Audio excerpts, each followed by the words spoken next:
Vamos abrir as nossas Bíblias nesta oportunidade no livro de Gálatas, Carta aos Gálatas, capítulo de número 2. Carta aos Gálatas, capítulo número 2. Nós já colocamos lá no Facebook hoje o tema da mensagem, uma mensagem polêmica. Espero que nós não temos nenhuma polêmica aqui, mas é polêmica. O tema é legalismo e a liberdade cristã. Nós vamos comparar o que é legalismo, o que é liberdade em Cristo. Que bom, Valéria, te ver aí. Seja muito bem-vinda, amém? Bárbara, que bom te ver aí, a tua casa. Fico feliz.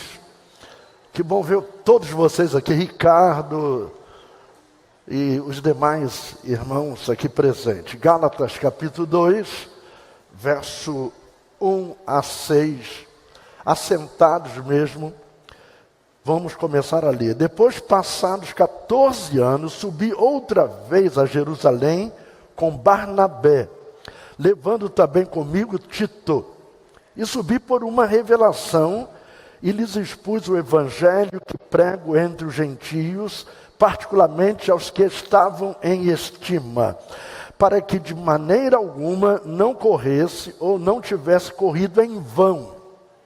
Verso 3, mas nem ainda Tito, que estava comigo sendo grego, foi constrangido a circuncidar-se. Presta atenção, ele não era da aliança judaica, e ele não foi constrangido, disse, vocês não vão me circuncidar. Isso por causa dos falsos irmãos que tinham entremetido, secretamente entraram a espiar a nossa liberdade. Irmãos, isso me dá muita raiva. Alguém tomar conta da minha liberdade, é melhor você tomar conta do capeta, porque tomar conta da minha liberdade, você vai se arrebentar todo. Secretamente entrar a espiar a nossa liberdade que temos em Cristo, para nos porem em servidão, aos quais nem ainda por uma hora cedemos com sujeição, para que a verdade do Evangelho permanecesse entre vós. E quanto àqueles que pareciam ser alguma coisa, quais tinham sido noutro tempo, não se me dá a Deus, não aceita a aparência do homem. Esse digo, que pareciam ser alguma coisa, nada me comunicaram. Verso 11, vamos do 6 para o 11. E chegando Pedro a Antioquia, lhe resisti na cara, porque era repreensível. Olha aqui para mim, resisti a Pedro na cara, porque era repreensível. Sabe o que é repreensível? Pessoa que tem que se repreender. Porque o irrepreensível é pessoa que tem uma vida correta. Pedro não tinha, era repreensível. Verso 12, porque antes que alguns tivessem chegado da parte de Tiago, comia com os gentios, mas depois que chegaram, se foi retirando, se apartou deles, temendo os que eram da circuncisão. Olha bem, eu estou aqui de boquinha pequena aqui entre os gentios, assim, escondidinho, e de repente começa a chegar os da circuncisão, ele cai fora, para não ser, taxado como alguém que está se misturando. Isso Pedro, verso 13, e outros judeus também dissimulavam com ele, de maneira que Barnabé se deixou levar pela sua dissimulação. Sabe quem era Barnabé? Apóstolo. Verso 14, mas quando vi que não andavam bem e diretamente conforme a verdade do Evangelho, disse a Pedro na presença de todos, se tu sendo judeu vives como gentios e não como judeu, por que obrigas o gentio a viver como judeu? Que sujeitinho, hein? E está cheio deles ainda hoje. Por que será que eu vou pregar essa mensagem? Porque não tem aqui ninguém? Hein? Nós somos judeus por natureza e não pecadores dentre os gentios. O tema é legalismo e a liberdade em Cristo. Quantos têm necessidade de oração? Querido Pai, nós te agradecemos, não só pelas nossas vidas, mas por aqueles que estão, Senhor, através da internet, Senhor, e especialmente o Facebook e YouTube, Senhor, que estão participando agora dessa mensagem conosco, uma mensagem, Senhor Deus, que vai dar pano para manga, como dizia minha mãe. Ajuda-nos, orienta-nos, dirija-nos, capacita-nos, Senhor. Aqui não tem ninguém aqui para tomar caldinho e água com açúcar, já somos maduros e temos que comer alimento sólido para a glória do Teu nome. Oramos da dependência do Teu Espírito em nome de Jesus. Amém. Nós não preparamos esta mensagem para servir de polêmica, mas ela é polêmica. É polêmica para as pessoas que gostam de polemizar as coisas. Em primeiro lugar, quando se fala de religião, é coisa humana. Não existe religião em Deus. Em Deus existe relacionamento. Então, cristianismo não pode ser uma religião. Cristianismo é um relacionamento pessoal que temos com Jesus Cristo. Religião impõe dogmas, impõe costumes e hábitos, legalismo, normas, preceitos. Religião escraviza. A religião, ela vem para escravizar o ser humano aos seus dogmas, aos seus preceitos. Então, religião tem jugo pesado, toda religião tem jugo pesado. O nosso jugo já foi resolvido no Calvário. Lá no Calvário o Senhor levou a cruz, que deveria ser nossa, minha, derramou o seu sangue, ele já foi, irmãos, violentado, para que nós fôssemos libertos. Religião tem preço a pagar. Eu vejo sempre no meio do cristianismo, pastor, tem que pagar o preço, tem que pagar o preço. Tem que pagar o preço, tem que jejuar muito. Jejuar é bom, é um bom propósito, é bíblico. Tem casta de demônio que só sai com jejum. Se você tiver com a barriga cheia de comida, não vai resolver.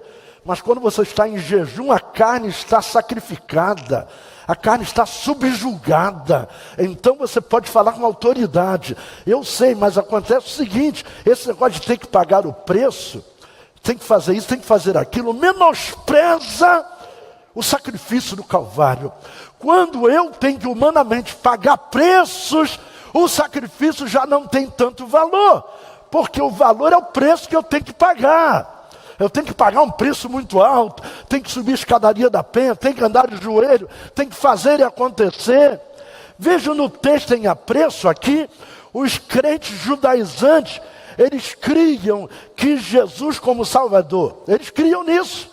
Jesus Salvador, mas eram tanto judeus como gentios obrigados a se circuncidarem e se submeterem ao capricho da lei.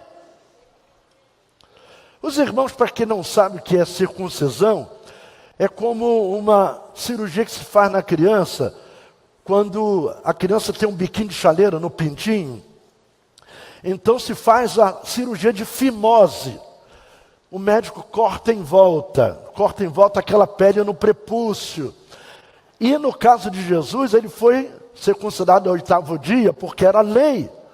Era lei, no 8º dia, a criança era levado ao sacerdote para ser circuncidado. Eu não vou entrar em maiores detalhes, que hoje eu não estou aqui para estudo bíblico. Eu vim para pregar uma mensagem, então não vou entrar em maiores detalhes. Ou seja, esse capricho da lei aqui deveria crer em Jesus. Esse é o fundamental. Mas para obedecer a Deus, teriam que se submeter aos caprichos da lei do homem. Porque a lei não é de Deus. Quando se fala de lei, estamos falando de lei, estamos falando de legalidade. Então as coisas que têm legalidade, que têm ética, elas são legais. Mas quando eu estou falando de lei, eu estou falando do Antigo Testamento, de uma lei obsoleta, uma lei que já foi ultrapassada, que hoje deve ser pregada através da sua figura, dos seus retratos que falam, que avisam, e naturalmente precisa ser interpretada e, sobretudo, colocar para os dias de hoje. O Evangelho, ele é a suprema revelação de Deus, baseada em uma pessoa, a pessoa bendita e augusta de Jesus Cristo, a pessoa bendita de Jesus Cristo, é verdade. Então, o Evangelho é Cristo e Cristo é o cristianismo. E o Evangelho de Jesus Cristo não está ancorado em pacotes dos homens. Uma certa ocasião, não vou falar de nome aqui, até porque ele já dorme no Senhor, era da Assembleia de Deus, era da minha convenção até hoje. Ele levantou um assunto em plenário, que ele queria que a Assembleia de Deus se vestisse de azul e verde. Azul e verde. Olha, me perdoe, se não foi azul e verde, era azul e preto, coisa assim, eu não me lembro, já tem tempo. Foi um debate terrível, ele queria uniformizar a Assembleia de Deus. Imagine isso, todo mundo de azulzinho, todo mundo igualzinho, parecendo os jarros que se faz todo na medida certa. Esse conjunto de normas e códigos pode ser legais ou não, mas quando se fala da lei do Antigo Testamento, tem as regras mais rígidas, regras e regras. E a experiência do crente com Deus, ela não é demonstrada por regras, demonstrada pelo fruto do Espírito. Então você olha, é uma jaqueira. Não, é uma mangueira. Eu estou te falando que é uma jaqueira. E eu estou te falando que é mangueira. Tá bom, vamos lá perto. Quando chegar lá tem manga. Não te disse que era uma mangueira? Então, eu quero dizer o seguinte, a árvore é conhecida pelos seus frutos. Se ela dá manga, é mangueira. Se dá jaca, é jaqueira. Então, nós não somos conhecidos pelo legalismo, por andar de coque, andar de roupa arrastando no chão. Às vezes a roupa está arrastando no chão e a língua também. Uma língua que não cabe dentro da boca, vive falando mal de todo mundo, mas está ali dentro dos preceitos da lei do homem. E a experiência do crente é demonstrada pelo fruto do Espírito. O Evangelho não é um conjunto de normas, não é um pacotaço, não. O legalismo, ele mascara a verdade e falsifica o Evangelho. O Evangelho que tem cara de Evangelho, mas não é Evangelho. O legalismo traz uma máscara. E o legalismo é hoje o mesmo do passado, com algumas nuances, algumas mudanças. Então é o legalismo moderno que difere um pouco do antigo.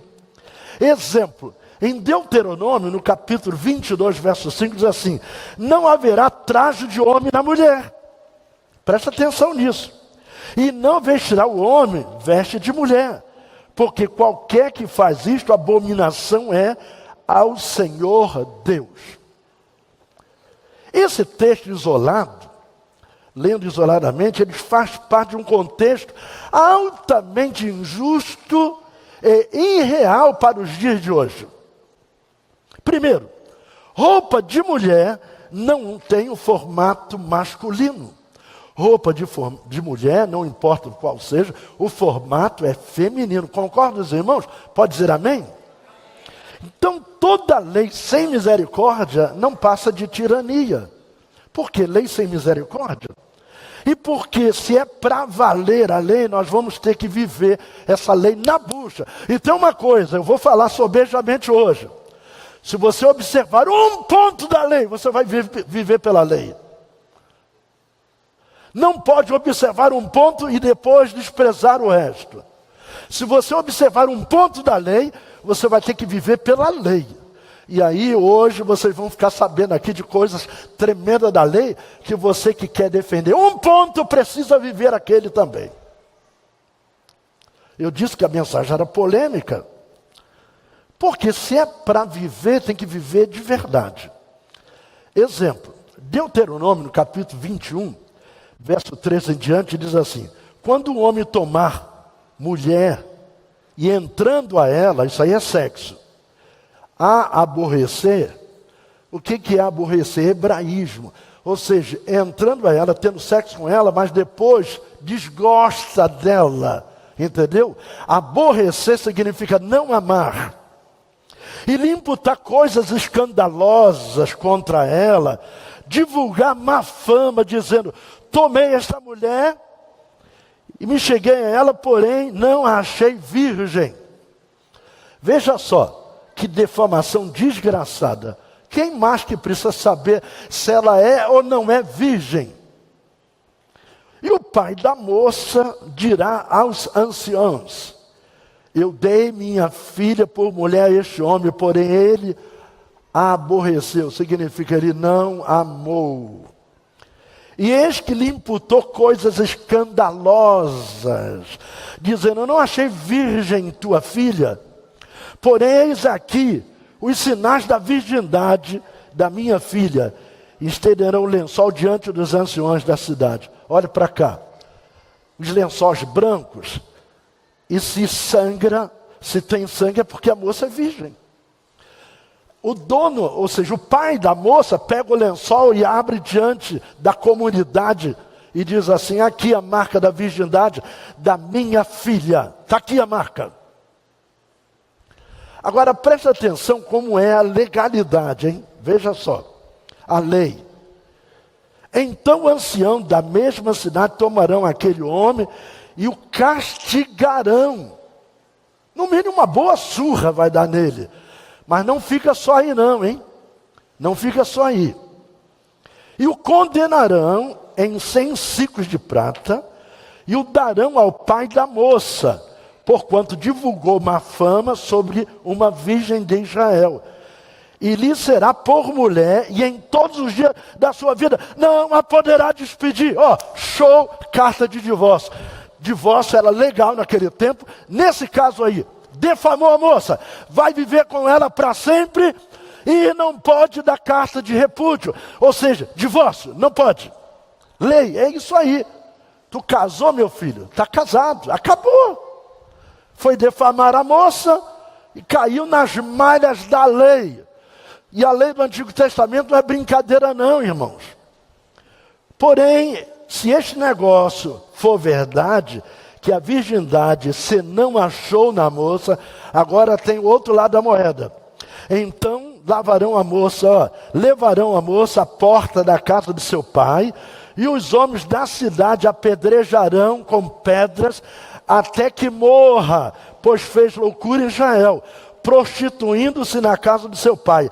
Assim tirarás o mal do meio de ti. É isso? Você vai apedrejar alguém porque não é virgem, ou porque era virgem e foi defamada, ou porque não foi, entre uma coisa e outra, isto é lei. A lei do Antigo Testamento. Vamos em frente. Um outro exemplo da lei do homem podia ter 2 esposas ou mais. Ele podia ter um harém. Mas vou ler um texto aqui que ele podia ter 2 esposas.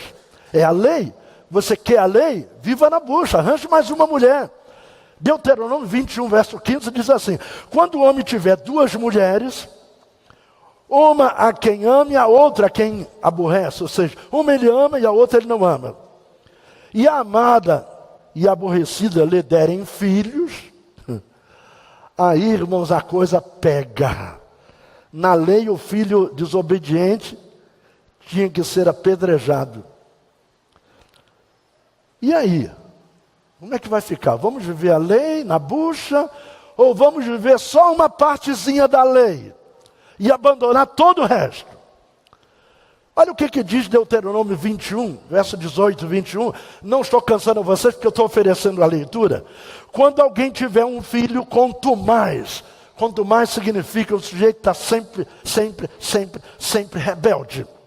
Que não obedece à voz de seu pai e à voz da sua mãe, e castigando eles, lhes não deram ouvidos, mesmo depois do castigo, então seu pai e sua mãe pegarão nele e o levarão aos anciãos da cidade à porta do seu lugar. E dirão os anciãos da cidade: este nosso filho é rebelde quanto mais, não dá ouvidos à nossa voz, um comilão e beberrão. Então todos os homens da cidade o apedrejarão com pedras, até que morra, e tirarás o mal do meio de ti, para que todo Israel o ouça e tema. Querido irmão, quer cumprir a lei? Mate o teu filho rebelde. Quer cumprir a lei? Mate o filho. Apedreja teu filho. Manda matar. Encosta no paredão. Ou só serve uma parte da lei.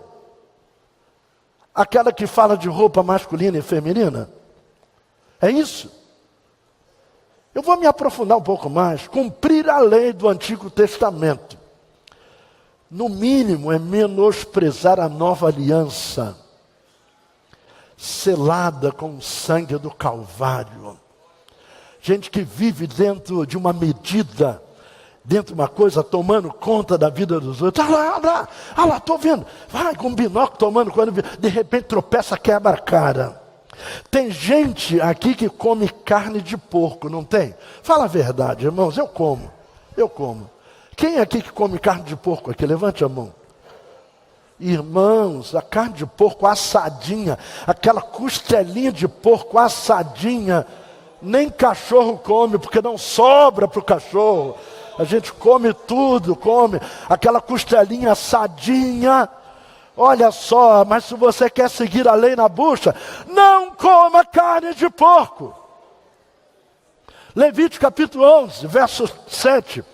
Também o porco, porque tem unhas fendidas, e fenda nas unhas se divide em duas, mas não remói, este vos não será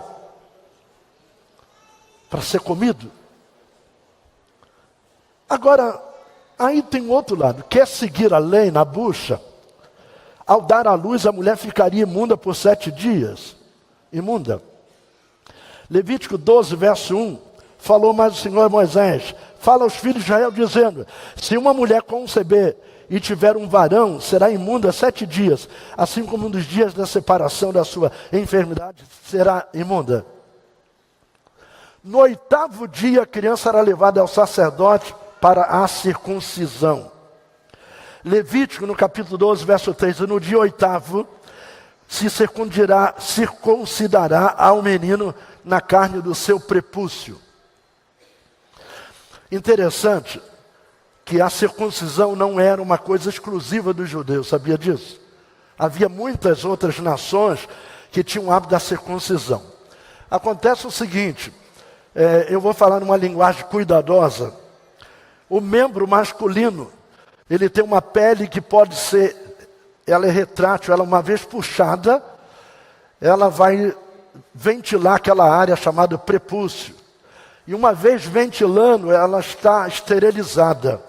Lá no deserto, eles andavam muito sem banho, não havia chuveiro sempre.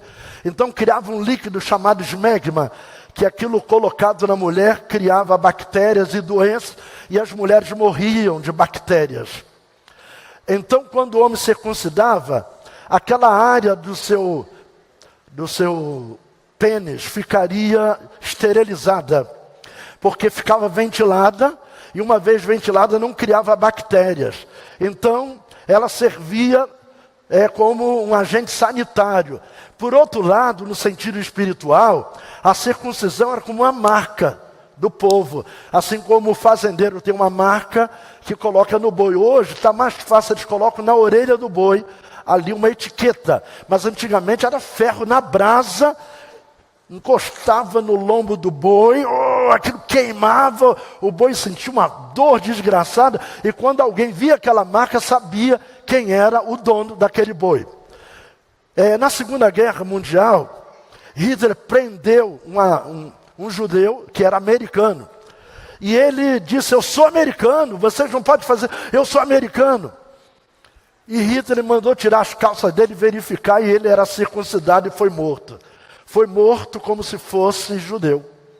Ele não era judeu, ele era americano, ele tinha uma ascendência judaica, mas ele era americano, passaporte americano, mas ele era circuncidado. E esta era uma marca do povo. Então a circuncisão era como uma marca. E serve também para falar de consagração, de separação para aquele povo. No 8º dia era circuncidado. Circuncidado. O homem não podia cortar o cabelo arredondado. Assim, hein, Luciana? Você está cansado de fazer isso, aquele pé redondo? Nem pensar nisso. E nem aparar a barba. Eu não estou falando de arrancar a barba, não, aparar as pontinhas da barba. Quando acontecia de alguém, acidentalmente cortar um pedaço da barba, ele era obrigado a ficar ali no lugar escondido até que a barba crescesse, para que ele voltasse à sua cidade e não fosse zombado. Então, eu fico pensando que um dia desse atrás, não me importa você aí do Facebook, se for da cidade que eu fui aí de barba raspada, eu fui por respeito a vocês, porque pensam diferente de mim. Mas eu fui aborrecido. Eu tive que raspar minha barba. Levítico 19, 27 diz: não cortareis o cabelo arredondado, nem os cantos da vossa cabeça, nem danificarás a ponta da tua barba. Que droga! Quer dizer que eu não posso usar barba, quando a Bíblia diz, se for danificado, só a ponta. Você já está errado, é lei. Eu não posso ter barba, mas o Ismael pode ter bigode. Não tem nada a ver com você não, Ismael. Só peguei você como exemplo.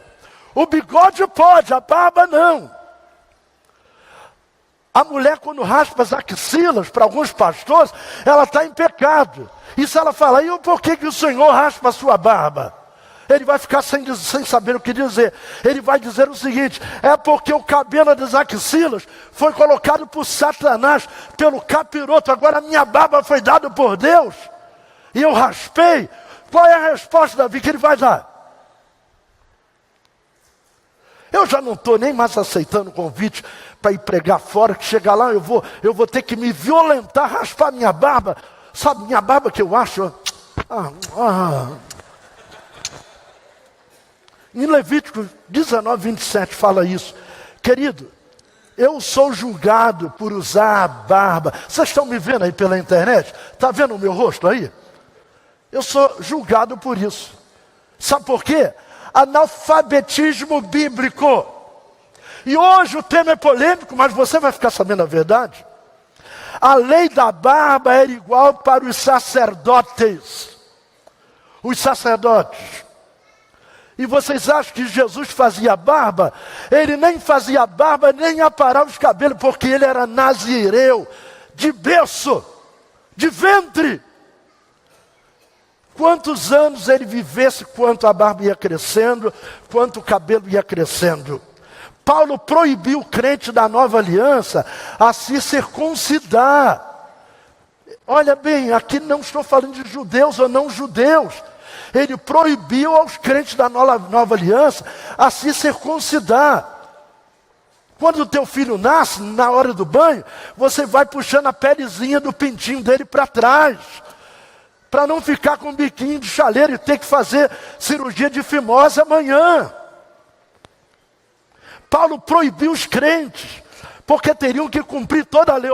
Se vocês deixarem aí cortar o seu prepúcio, se cortar em volta do prepúcio, você não vai ter que só cortar a pele do prepúcio, não. Você vai ter que seguir a lei, seguir a lei, seguir a lei, ponto a ponto. Por que só uma parte da lei? Paulo escrevendo aos Gálatas, no capítulo 5, verso 3, é uma carta linda, é uma carta que ela me confronta cada vez que eu leio Gálatas. E de novo protesto, olha só a linguagem de Paulo. E de novo protesto a todo homem que se deixa circuncidar, que está obrigado a guardar toda a lei. Protesto. Quem está falando isso? Um homem preparadíssimo como Paulo. Querido, se alguém obedecer parte da lei e tirar a obediência da lei por completo, você está completamente arrebentado. A Bíblia diz em Deuteronômio 27, 26, maldito aquele que não confirmar as palavras desta lei, não as cumprindo. E todo o povo dirá amém. Aí quando eu vou a Tiago, Tiago diz assim no capítulo 2, verso 10. Porque qualquer que guardar toda a lei e tropeçar em um só ponto, tornou-se culpado de todos. Ele guarda, mas se ele tropeçar em um ponto da lei, não importa qual, o único ponto, ele vai ser culpado de todos, porque ele é transgressor. Por que só querem guardar Deuteronômio 22 e 5, hein? Será por quê, hein? Hein? Só Deuteronômio 22, 5, que diz assim: não haverá trajo de homem na mulher, e não vestirá o homem veste de mulher, porque qualquer que faz isso é abominação ao Senhor seu Deus. Irmãos, vamos observar isso aqui. Primeiro, quando a mulher usa calça esporte, ela usa calça esporte feminino, não é masculino. Queridos, qual é a vantagem para o cristianismo hoje cumprir a lei dos judeus antigos? Qual é a vantagem? Nós estamos no Brasil, eu não sou judeu, eu sou brasileiro. No século presente, em nosso país, utilizar costume do passado não tem referência desse texto no Novo Testamento. É a Nova Aliança. Eu já li o Novo Testamento todo, eu estou ensinando o Novo Testamento no seminário, e não tem um trecho sequer desse texto na Nova Aliança. Paulo fala que o Velho Testamento foi abolido pela cruz de Cristo. Jesus cumpriu a lei e nos deu a graça. Ele trocou a lei pela graça. Em 1 de Pedro, no capítulo 3, versos 3 e 6, o enfeite delas não seja o exterior. E aqui eu quero pedir uma atenção especial. O enfeite delas, né, que das mulheres, não seja o exterior, no frisado dos cabelos, no uso de joias de ouro, na compostura de vestes, mas o homem coberto no coração, no incorruptível traje de um espírito manso e quieto, que é precioso diante de Deus. Porque assim se adornavam também antigamente as santas mulheres, que esperavam em Deus e estavam sujeitos ao seu próprio marido, como Sara obedecia a Abraão, chamando o Senhor, da qual vos sois filhas, fazendo bem e não temendo nenhum espanto. Aparentemente, ao ler esse texto, a mulher era proibida de usar joias. Mas aqui é tudo questão de semântica, questão linguística, questão de interpretação da palavra, da escrita. Queridos, presta atenção. Pedro não proibiu o uso de joias. Ele viu o que era prioritário. Ele está dizendo assim, vocês se enfeitam. Não seja esse enfeite exterior o que é prioritário na tua vida. Não seja isso. Mas seja santa, seja irrepreensível. Ele está dizendo que aquilo que está no exterior, eu tenho aqui uma pulseira que eu gosto, aqui quem quiser me xingar, pode xingar. É meu relógio todo aqui folheado, eu gosto de anel de formatura. Eu tenho vontade de usar um colar de ouro, mas eu não tenho dinheiro para comprar de ouro, então não vou usar aqui desse de metal puro aí, que isso vai me dar problema. E também acho que tem outras prioridades da minha vida, não vai ser gastar meu dinheiro com um colar. Então, no frisado dos cabelos, uso de joia, ele está falando aqui a questão do que é prioritário. Se é isso ou se é uma vida íntegra. Pedro não está proibindo. O enfeite está em ter a Cristo em sua vida. Ele está dizendo, é mais importante ter Jesus do que ter colares, do que cabelos frisados. A nossa beleza é Cristo em nós. Essa é a nossa beleza, é ter Jesus. As pessoas olhar para você e ver uma diferença. Ver que você faz a diferença na estrada, na rua, na casa, sabe, no trabalho, faz a diferença. É na prioridade que damos a Jesus. Qual é a prioridade? Não é no frisado do cabelo, não é no uso de joias, mas na sua compostura. Isso é importante. Se a mulher não pode usar joias, também não pode usar vestido novo. Ó, não aponte ninguém aí que você vai acabar machucando alguém. Fale comigo. Mulheres, se não pode usar joia, não venha à igreja com vestido novo. Onde está escrito isso? Pedro, 1 de Pedro, capítulo 3, verso 3, parte B, diz: não procure ficar bonito usando enfeites, penteados, exagerados, joias ou vestido novo. Então o que eu tenho que fazer? Pegar o vestido, jogar na máquina de lavar, para dizer que já foi lavado, ou então jogar no chão, limpar o chão com o vestido, depois joga na máquina de lavar, sacode, passa, aí vem para a igreja dizendo assim: ó, o vestido é mais ou menos novo.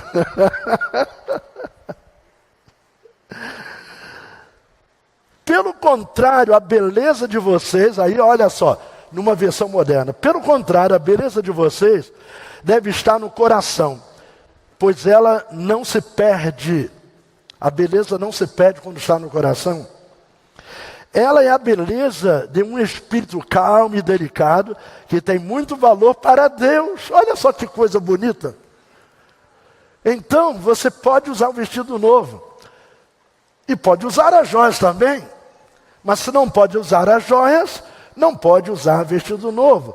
E se você usa vestido novo, você precisa matar o teu filho apedrejado quando ele for rebelde. Você tem que deixar o teu marido ter mais 2 esposas. Sabe por que a lei permitia isso? Hein? Como é que é? Vai viver a lei só numa coisa? Não vai viver a lei em todos os pontos, não? Agora, em que nos ajuda a obedecer o legalismo? Quando eu leio Colossenses, no capítulo 2, eu estou pregando teologia pura aqui, irmãos, é Bíblia pura. Verso 20 a 23, vocês morreram com Cristo e por isso estão livres dos espíritos maus que dominam o universo. Então, por que é que vocês estão vivendo como se fosse deste mundo? Não obedeçam mais as regras como estas. Então não toque nestas coisas, não prove aquela coisa, não pega ali, não faça isso, não faça aquilo. Não. Irmãos, eu fui criado assim, tudo é pecado, Deus castiga. Olha, Deus vai castigar. Quem foi criado no Evangelho na minha idade, lá atrás, sabe, há 60 anos atrás, 60 e tantos anos atrás, vivia debaixo do tacape. Deus castiga, Deus é perigoso. Nós servimos um Deus que é matador. De fato, ele diz: eu mato o filho, eu faço viver. Mas ele é um Deus de bondade. Todas essas proibições têm a ver com coisas que se tornam inúteis depois de usadas. São apenas regras e ensinamentos que as pessoas inventam. Eu estou lendo aqui a Bíblia na versão nova. De fato, essas regras parecem ser sábias. Ao exigir a adoração forçada dos anjos, a falsa humildade de um modo duro de tratar o corpo, mas tudo isso não tem nenhum valor para controlar as paixões que levam à imoralidade. Em nome dessa santidade, pseudo-santidade, muita gente foi excluída da igreja por ter televisão em casa e haviam pastores que tinham dentro do guarda-roupa. Uma vez eu peguei um no Fraga, Deus sabe o que eu estou falando aqui. Deus sabe, e eu não brinco com Deus. Ele era vice-presidente da igreja, pastor, e o irmão dele era o presidente, meu amigão. Ambos já dormem no Senhor. Um morreu de morte morrida e o outro morreu de morte atropelada. Esse que morreu de morte atropelada, ele pregava contra a televisão. E na época só existia televisão preto e branco, não existia colorido. E um dia eu fui na casa do filho dele. O filho dele era bancário, era um sujeito crente, mas assim, mais flexível. Ele não dava muito ouvido para o pai dele, porque já era casado, já era adulto. Então quem mandava na casa dele é ele. E eu fui lá porque eu era amigo dele. E eu entrei de supetão. Irmãos, eu vou pedir que, bota uma cadeira aqui para mim, Henrique, põe uma cadeira aqui. Bota uma cadeira que eu vou mostrar na classe O que eu vi? Não vou falar o nome dele não, depois fica aí que você já vai descer com essa cadeira. Ele estava bem assim, assistindo televisão, e assistindo televisão. Quando eu cheguei, ele...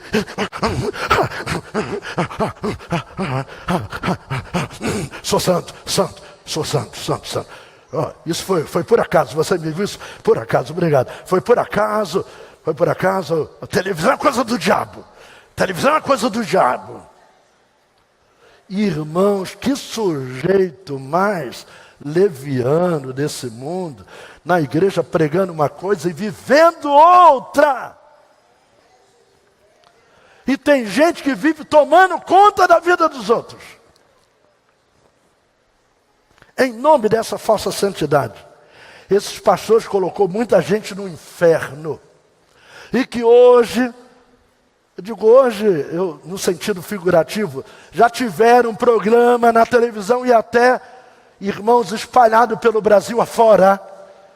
E excluiu muita gente por ter a televisão em casa.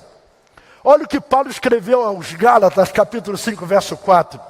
Separado estar de Cristo, vós que vos justificais pela lei, da graça tendes caído. O que é levar um tombo da graça? Irmãos, da minha vida, se não for a graça, não sobra nada. Eu acredito que eu não estou sozinho nisso, não. Qual de vocês aqui, que se tirar a graça, sobra muita coisa, hein? Qual? Levante a mão aí. Quem é aqui, se tirar a graça da tua vida, sobra muita coisa? Quem? Olha, se tirar a graça da minha vida, não sobra nada.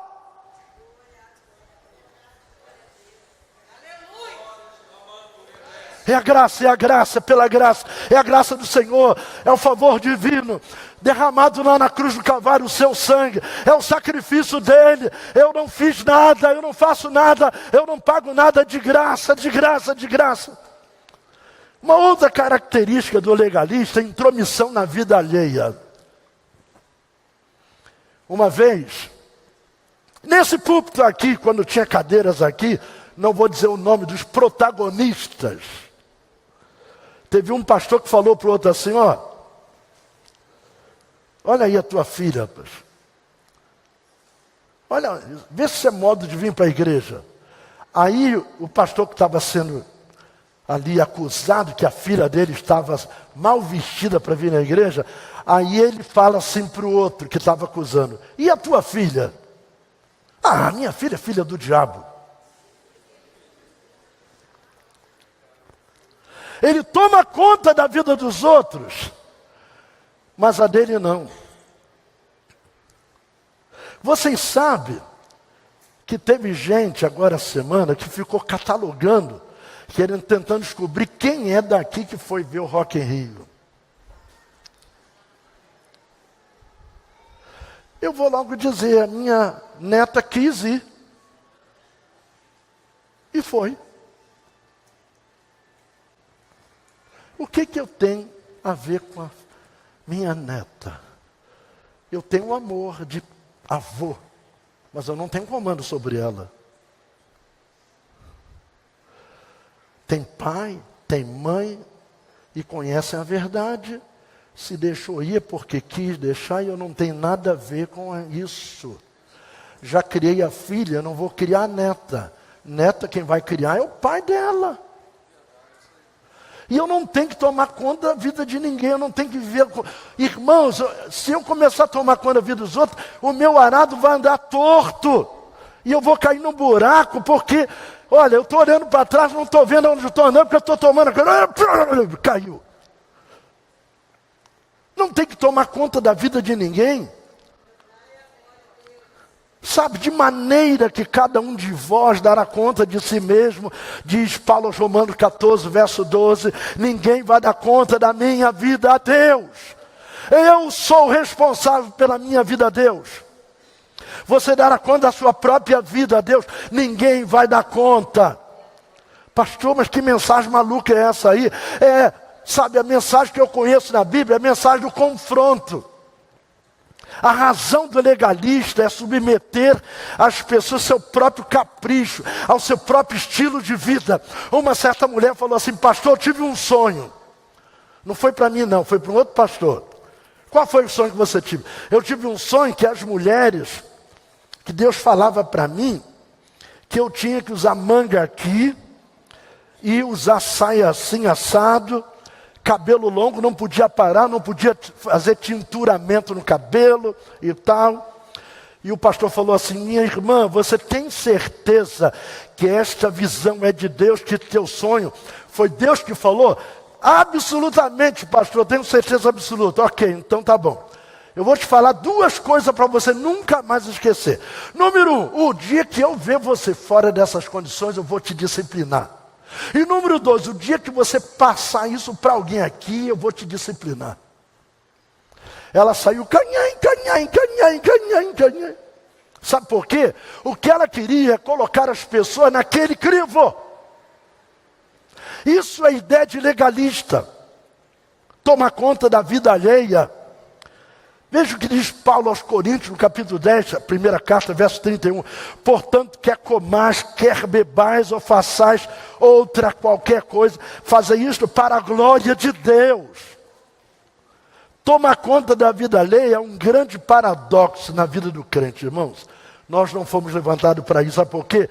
O crente tem de Deus a orientação para examinar a si mesmo. Examine-se o homem a si mesmo. Quando eu começo a examinar as pessoas em detrimento da palavra, é paradoxal, irmãos. Aqui eu só tenho que pregar, mas eu não tenho que segurar ninguém pela gravata. Aqui eu não tenho que forçar ninguém. Eu não tenho aqui que colocar policiais para tomar conta da vida de ninguém. Os irmãos estão livres. Livre em Jesus Cristo. Livre para servir, livre para adorar, livre para viver. Nós não temos, irmãos, que ficar agora sendo monitorados. Igual no tempo de Sarney, saíam as pessoas nos supermercados anotando os preços, as fiscalas de Sarney, anotando os preços das coisas. Tudo bobagem, porque era 80% ao mês de inflação. Se o Sarney voltar aqui, ainda tem gente que vota nele, porque o povo é povo. Né? O povo é essa coisinha que tem aí. Eu detesto quando a pessoa vem para mim: pastor, você nem imagina o que aconteceu. Ah, cara de boca, pastor. Olha, pastor. Eu falei: o que é? Não, pastor. Eu falei: olha, stop. Isso que você vai me contar, eu tenho capacidade de resolver? Se eu tenho, na tua ótica, capacidade de resolver, me conte. Agora, para você me contar e me envolver numa história que eu não tenho condição de mudar uma vírgula, para que eu quero saber dessa porcaria? Um dia desse, uma pessoa chegou e falou: pastor, eu tenho uma para te contar que você nem imagina. Olha, o negócio é sério, pastor, é sério mesmo. Eu saí de perto. Mudei de assunto, saí de perto e pum, corri para lá, corri para cá, mudei de direção, não quero saber de nada. Eu não vou poder resolver. Para que eu quero saber essas coisas? Se você vai viver por um ponto da lei, vai ter que observar tudo. Do contrário, eu quero trazer aqui uma palavra de conselho para você, como um pai espiritual. Como teu pai espiritual, quero dizer: viva debaixo da graça. Viva a orientação da graça. Viva no discernimento da graça. Viva pelo sacrifício do Calvário. O Senhor já pagou a dívida que você devia. Ele já rasgou a dívida, você não tem mais dívida nenhuma, Ele já resolveu. Viva nesta liberdade de Jesus Cristo.